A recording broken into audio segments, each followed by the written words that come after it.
Hey y'all, welcome to today's episode of the Stay at Home Son podcast. Today is episode 12. And wait, hold up, I forgot to say the most important thing. It's a very special episode today. Not only is it a lot of snow on the ground, but today we're reviewing one of our favorite of the podcast filmmakers, Wig Wolf, who is someone that we have talked to, we have a relationship with, we really enjoy his work, and we're happy that we got the chance to review his film today, which is A Life Less Than AIDS. And let me tell you, this film was classic Wig Wolf. It had Wig Wolf written all over it. You couldn't have told me Wig Wolf made this, and I would have looked at it and told you I know who made this. So this is a very interesting film. I enjoyed it. Thomas, you want to give a little first thoughts on it? Okay, well, I think the thing I liked about it was that he probably spent a grand total about $10 and a few crayons, but I still found it hilarious. Yeah, it was pretty funny. I mean, it has such a unique style how he has like the dolls, the drawed out cats, the weird backgrounds. I honestly am interested how he makes these because it's almost like stop motion in a way because he almost makes his own little sets. It's such a unique style. I've never seen anything like it. I don't even know what to compare it to, but I really did enjoy it. I like the characters. I think it's funny how he incorporates his own because Wigwolf's playing the guy with the feathers, the chicken, and he incorporates himself into these like crazy worlds he makes. It's just very creative and very interesting. So I always enjoy that for sure. And this film had no shortage of that. Yes, and before we move further, I think I should tell about what I got out of it basically. It's a 10-minute short little film. I think it's a little less than 10 minutes actually, but it's around 10 minutes and So apparently, there's a guy, he's one of England's greatest motorcyclists. I guess it's based off of like Evil Knievel or like one of those kind. They do like death-defying stunts like jumping sharks and whatnot. Then for some reason he gets banned from England for getting addicted to an energy drink. And then he meets a girl in Ireland. And we were actually talking about this scene a little bit earlier. Some some bestiality there on Wiggles' part. And then she eventually shoots him, and it's all for naught. She hangs herself at the end to be with him again. Yeah, and let me tell y'all, watching a little cat drawing seduce a doll on TV, it's pretty fucking weird, but it's pretty cool. It's very interesting.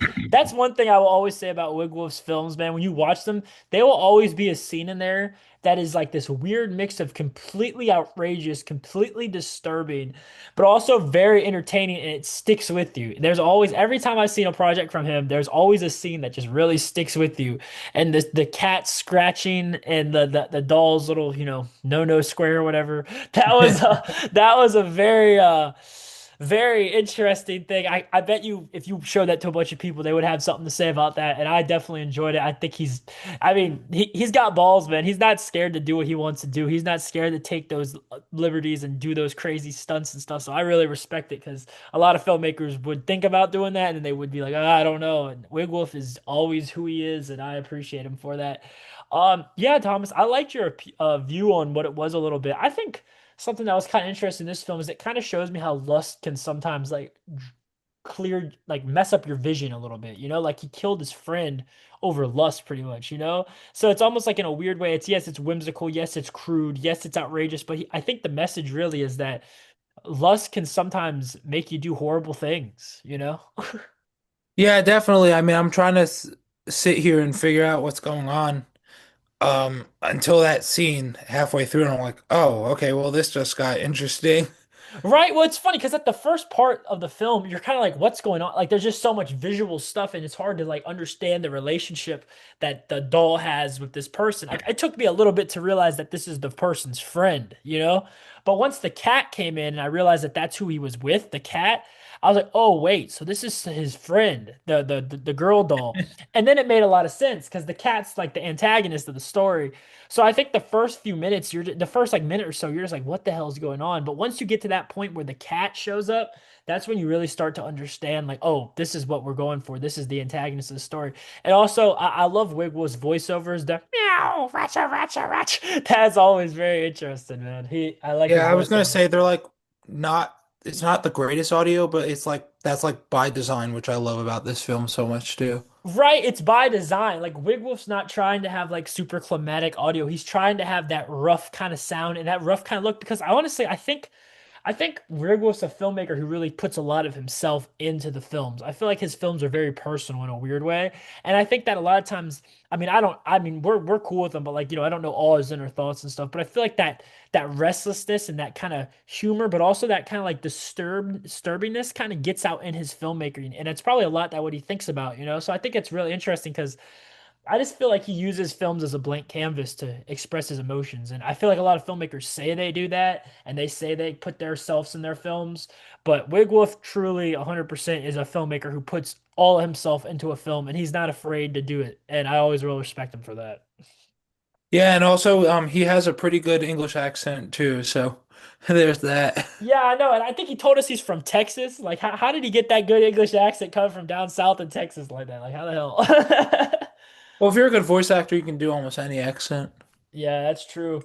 But all in all, Thomas, you got any final thoughts on today's film, Life Less Than AIDS?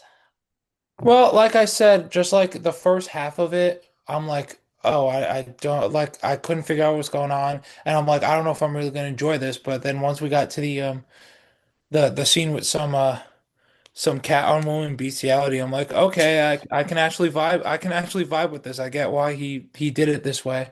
Yeah, I agree. I really think that right when it got to the part with the cat, it all started to make sense. So that was pretty interesting.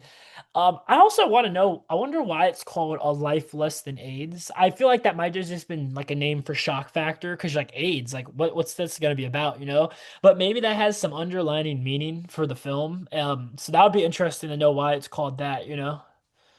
Yeah, definitely. I was thinking that she was gonna come down with something, but then like no, she dies, but she doesn't die of age. She just dies by killing herself.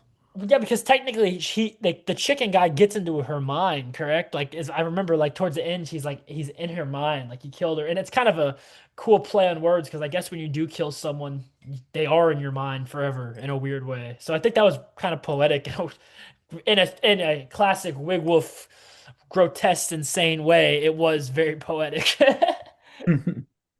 But yeah, any last thoughts, Thomas? I'll also say that like we talked about earlier, like this is definitely like this one definitely stood out as compared to the others just because of like the very creative like hand-drawn sets compared to like the other films where like they're like at location A and we follow them along. Yeah, I know Wigwolf was telling me he has one film. It's called The Wet Ones, and I think it's probably his most successful film. I've watched a little bit of it, and it does have that kind of like hand-drawn animation dolls thing. He just really has a unique style, and I would tell people who want to watch his films, this is probably something you've never seen before, and it's probably gonna like for a few minutes could seriously disturb you. But if you make it past that first minute or so, you're in for a very unique viewing experience and it will definitely stick with you. So I would tell people to definitely watch his films, definitely follow him on Instagram at Wigwolf. And he's just a real cool dude as well. So I will I will also say even though it's 10 minutes, a lot happens, so I did have to watch it twice because there's a lot that happens in a very quick amount of time. Yeah, that's true. There is so much that happens. I mean, I was rewatching the cat scene just because honestly, just something about the way it presented itself was very like I don't know, satisfied, like how the cat was talking and how it was like it was so obvious that the cat was evil right off the bat, which I enjoy because I feel like in a short film, it's kind of important to have those characters develop kind of fast because you don't have a lot of time. And I kind of like that the cat was so obviously evil right off the bat? So like he's already trying to get her I guess husband to cheat on her. You know what I mean? So it's crazy, but it was a very strange movie. I mean, this is like Wigwolf's films are kind of like if you have a nightmare in the middle of the night and you wake up and you're like terrified, but then you just start thinking about the dream and like, what the hell actually was that? But yeah, great film. I totally would recommend watching it. If we have a category for our shorts, best shorts of the year, reward show, we should definitely nominate this. What do you think, Thomas? I definitely think so. It was very I think it's up there for there were some funny scenes. There's I mean maybe most trying to think also Most experimental. We should have a yeah, most most experimental. experimental. Yeah, if we have a most experimental category, Wigwolf would just like win by default every time. But anyway, I hope you all enjoyed today's episode of Stay at Home Son podcast. Bear with Thomas's voice. I think he's a little sick or something. It's cold as heck, so we're all getting sick and all cold. Yes. But hope you all enjoyed today's episode. Feel free to DM me. We're actually booked out for the month of February, but if you want to have your film reviewed or come on for an interview in March, hit me up and we can get you scheduled in because we're now accepting bookings for March, which is awesome to say. And I really appreciate all the support you have been giving us on YouTube and as well as Spotify. Thank you all for watching. Until next time, stay at home.